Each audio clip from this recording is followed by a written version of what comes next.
মহাভারতে কুরুক্ষেত্রের যুদ্ধে অর্জুনের রথের সারথির দায়িত্ব গ্রহণ করেছিলেন ভগবান শ্রীকৃষ্ণ।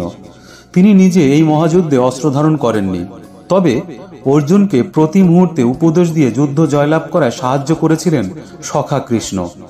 কুরুক্ষেত্রের মহারণ শুরু হওয়ার আগে সংশয়বিষ্ট অর্জুনকে জীবনের ধর্ম এবং কর্মের আদর্শ পাঠ দিয়েছিলেন ভগবান শ্রীকৃষ্ণ। তৃতীয় পাণ্ডবকে দেওয়া কৃষ্ণের সেই বাণী গ্রন্থিত আছে শ্রীমদ্ ভগবদ গীতা নামে।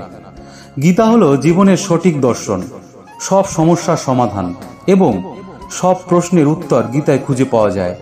তাই এত হাজার বছর কেটে গেলেও গীতায় দেখানো জীবন দর্শন আজও আমাদের পাথেয়। গীতায় শ্রীকৃষ্ণ জানিয়েছিলেন যে জীবনে পাপ করতে কেন বাধ্য হন বহু মানুষ, কিভাবে সেই পাপের গ্রাস থেকে নিজেকে মুক্ত করা সম্ভব। আজকের ভিডিওতে সেটাই জেনে নেওয়া যাক। এখনো যারা চ্যানেলটিকে সাবস্ক্রাইব করেননি, চ্যানেলটি সাবস্ক্রাইব করে আমাদের সঙ্গে থাকবেন। নতুন নতুন ভিডিওর নোটিফিকেশন পেতে বেল আইকনটি কিন্তু অবশ্যই অ্যাক্টিভ করে রাখবেন, আর কমেন্টে জয় শ্রীকৃষ্ণ লিখতে ভুলবেন না। প্রতিটি মানুষ ভগবানের অবিচ্ছেদ্য অংশ, যার আত্মা মূলত চিন্ময়, পবিত্র এবং সমস্ত জড় কলুষ থেকে মুক্ত। তাই সে জড় জগতের পাপের অধীন নয়, কিন্তু সে যখন জড় জগতের সংস্পর্শে আসে তখন সে বিনা দ্বিধায় ইচ্ছাকৃতভাবে বা অনিচ্ছাকৃতভাবে নানা রকম পাপ কর্মে লিপ্ত হয়। তাই অর্জুন জীবদের এই বিকৃত স্বভাব সম্পর্কে শ্রীকৃষ্ণের কাছে প্রশ্ন উত্থাপন করলেন। তা হলো, জীবাত্মা পাপকর্ম করতে চায় না, তবুও মানুষ পাপকর্ম করতে বাধ্য হয়। আমাদের দেহের মধ্যে অবস্থান করে পরমাত্মা, কিন্তু আমাদের পাপকর্ম করতে অনুপ্রাণিত করেন না। কিন্তু তা সত্ত্বেও মানুষ পাপ কার্যে লিপ্ত হয় কেন? অর্জুন জিজ্ঞাসা করলেন, হে ঋষিবংশ প্রদীপ, দেখা যায় মানুষ যেন অনিচ্ছা সত্ত্বেও পাপ আচরণে প্রবৃত্ত হচ্ছে। কে তাদের এইভাবে বলপূর্বক অন্যায় কর্মে নিয়োজিত করে? উত্তরে ভগবান শ্রীকৃষ্ণ বললেন, হে অর্জুন, রজগুণ থেকে উৎপন্ন কামই হচ্ছে সেই শক্তি যা মানুষকে এই রকম পাপ কর্মে প্রবৃত্ত করে। কাম ক্রোধে পরিণত হয় এবং জীবকে অধঃপতিত করে। কাম সর্বগ্রাসী, মহাপাপময়। জেনে রেখো যে কামই জীবনের প্রধান শত্রু। আগুন যেমন ধূমে আবৃত থাকে, আয়না যেমন ময়লায় আবৃত থাকে, গর্ভ যেমন জরায়ুর দ্বারা আচ্ছাদিত থাকে, তেমনি প্রতিটি বদ্ধ জীবসত্তা বিভিন্ন মাত্রায় কামের দ্বারা আচ্ছাদিত থাকে। হে অর্জুন, কামরূপ চিরশত্রুর দ্বারা মানুষের শুদ্ধ চেতনা আবৃত থাকে। এই কাম সর্বগ্রাসী, অনলের মতো চির এবং অতৃপ্ত।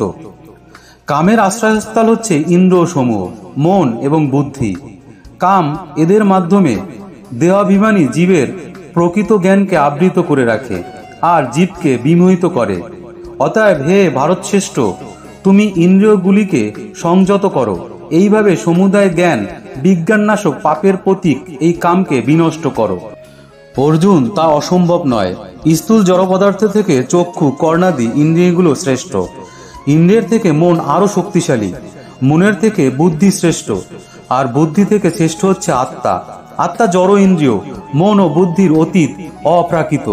অতএব হে মহাবাহ, নিজেকে চিন্ময় স্থূল জড় ইন্দ্রিয়াদির অতীত জেনে অপ্রাকৃত বুদ্ধির সাহায্যে ভগবৎ পরায়ণ হয়ে নিকৃষ্ট বৃত্তি এই দুর্জয় কাম শত্রুকে জয় করো।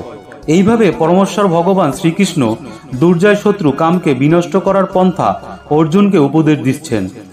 ইন্দ্রিয়, মন এবং বুদ্ধি হচ্ছে কামের আশ্রয়স্থল। মন হচ্ছে ভোগ বাসনা করার পাপ কেন্দ্র।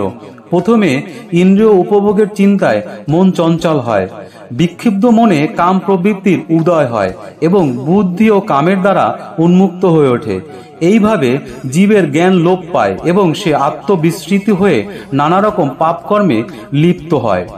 কলিযুগে আত্মবিস্মৃত মনকে ভগবানের চরণে সমর্পিত করে তার অপ্রাকৃত নাম হরে কৃষ্ণ মহামন্ত্র জপ এবং কীর্তন করা উচিত।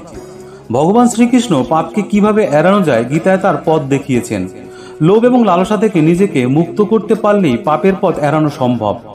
এর জন্য মোহমুক্তি ঘটাতে হবে। যতই সবকিছু আঁকড়ে থাকবেন, তত বেশি লোভ, লালসা এবং কাম আমাদের মনে চেপে থাকবে। তাই ত্যাগ করতে শিখুন। পাপ থেকে মুক্তি পাওয়ার এটাই সব থেকে বড় উপায়।